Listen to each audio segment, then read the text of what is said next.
These are the top 10 indie games coming in February. Now these are games that I would personally play, these aren't necessarily the ones with the most followers. On the 4th of February we have Blood Bar Tycoon. You can build bars, blood factories and lure humans to harvest their blood. And of course, serve it to customers. This game kind of has some arcadey aspects to it, kind of like what you would see in the 2 Point games. It looks really promising. Now of course you need to expand at some point, and each new bar has its own challenges to overcome. You can also automate your minions.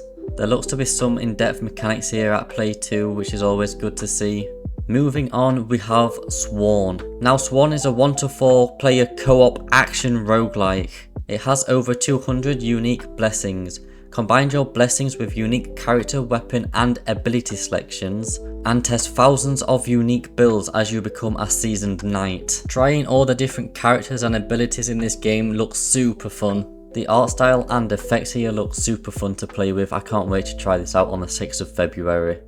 Also on the 6th of February we have Keep Driving. This is a management RPG game where you are on the road and you have to pick up hitchhikers, you have to work odd jobs, customize and repair your own car, and choose the route that you're going to take across the country. You're gonna have upgrades and skills and items you can all use to overcome challenges, and there's no real time restraint on this one. You can just play as slow or as casual as you would like. So this game does have a procedural generated world, and it also has multiple endings, and a great feature is you can collect songs and listen to the CDs while you're on the road. Also on the 6th of February we have Border Pioneer. Now this is a city builder tower defense game. I actually played the demo of this one, it is so much fun. There's so many strategies to this game and so many different building types. You have your normal arrow towers, but you also have saw blades, you have crossbows, cannonballs, you have lots of ranged stuff. So all the buildings you get is actually from a deck. This is a deck builder game. This changes the gameplay, so you're not building the exact same mini town and the exact same layout every single time. You get to challenge yourself with different buildings. Again, on the 6th of February, we have Ambulance Life, a paramedic simulator. There's not too many simulators in this category. This one does look like it's had effort put into it.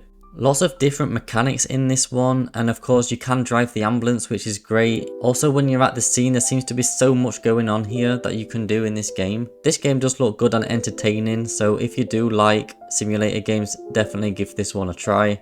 On the 12th of Feb we have Legacy, Steel and Sorcery. This is an extraction game with PvP and PvE. You can play solo or with up to 2 friends. You can level up your character and unlock new abilities and traits. There's also quests that you can be doing. So it's not so often that we get extraction games, but they are extremely fun. The feeling you get when you're in there and you're risking all your loot, it's just so much fun to play these games. The art style on this game does look pretty nice. If you're into the extraction genre, then you should definitely give this one a try. If not, this will be a welcome entry for you. On the 13th of Feb we have Dawnfolk. Now I've had this on my wish list for a very long time. The art style and gameplay loop here is so unique. This is a city builder survival game. You have to gather resources, rebuild your realm, protect people from the dangers. So every block here is a city block that you can choose to expand your city. There's also a lot of mini games in this game with unique twists. The game will also give you some dialogue with choices that do matter. Because of the gameplay loop in this one, you can go from just 0 experience, dive straight in here and build a city within an hour. On the 17th we have Block Shop. This is an automation puzzle game in which basic blocks are transformed and combined to create increasingly complex blocks. This game has over 100 increasingly complex puzzles and multiple worlds to unlock. This also has a level editor where you can create your own level. Be sure to check this game out. You can also follow the dev on YouTube, Twitch, also has a Discord. I've been up to date with the development for quite a while now.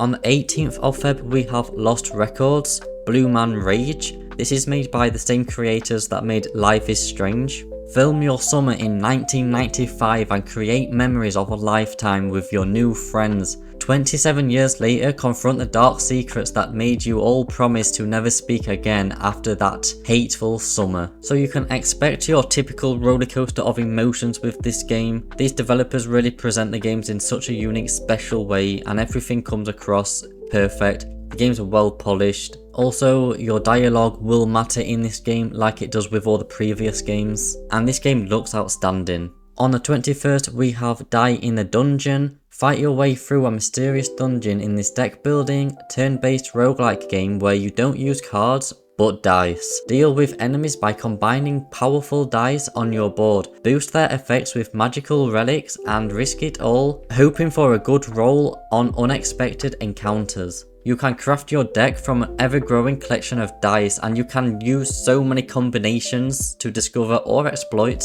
and improve the quality of dice by acquiring powerful relics to defeat all the monsters in the dungeon. The art style to this game is just so cozy and the UI looks so cool. I can't wait to try this one out and see what cool combinations I can come up with. You can find the links for all these games in the description. Thanks for watching, thanks for your time, I appreciate you, goodbye.